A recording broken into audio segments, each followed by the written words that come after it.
ලෝකෙ කොහෙ ගියත් මට මේ තරම් හිතට අල්ලපු වෙන තැනක් ලෝකෙ කොහෙවත් නැහැ. දැන් ගෙදර වුණත් අපිට කතා කරන්න පුළුවන් සීමාවක් තියෙනවනේ. පක්ෂ කාර්යාලයට ගියත්, මගේ ඔෆිස් එකට ගියත්, වාහනේ ගියත් එක්තරා සීමාවක ඉඳගෙන තමයි අපිට කතා කරන්න වෙන්නේ. හැබැයි මෙතන එහෙම නැහැ. මෙතන ඕන දෙයක් නිදාසේ කතා කරන්න පුළුවන්. මන් දන්නවා ඇමතුමා මේ පැත්තට හැරුණා කියන්නේ මන් දන්නවා. ඒකමතුමා දන්නවනේ මට දෙයක් ලබා ගන්න ඕන වුණොත් ඒක ලබාගෙනම තමයි මම පස්ස බලන්නේ.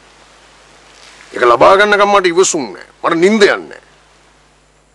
එමත්තුමාට කරගන්න බැරි දේවල් මේ රටේ තියෙනවද?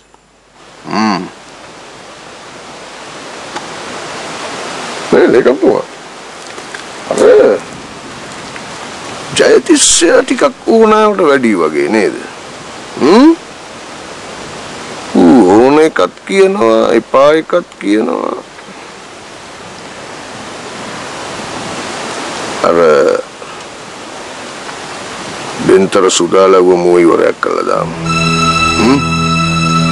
වැඩි වුණාට පස්සේ මගේ වලව්වට ඇවිල්ලා සුදාර ටික කාලයක් ඉන්න කියනවා.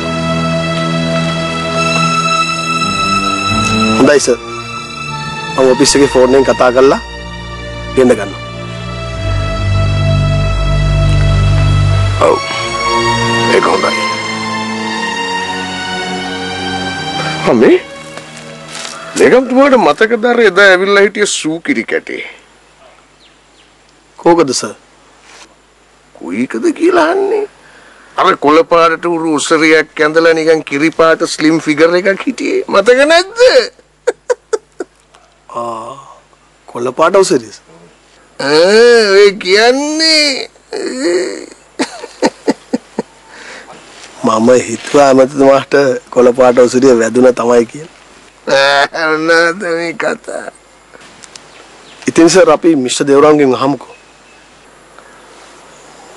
දේවරම්ගෙන් අහන්න බෑ මොකද ඔය වසන්ත කියලා කියන්නේ මගේ බොම්බ ළඟම ඥාතියෙක්.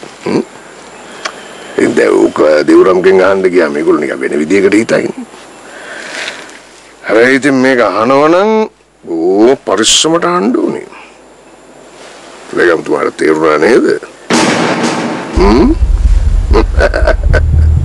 බොහොම පරිස්සමට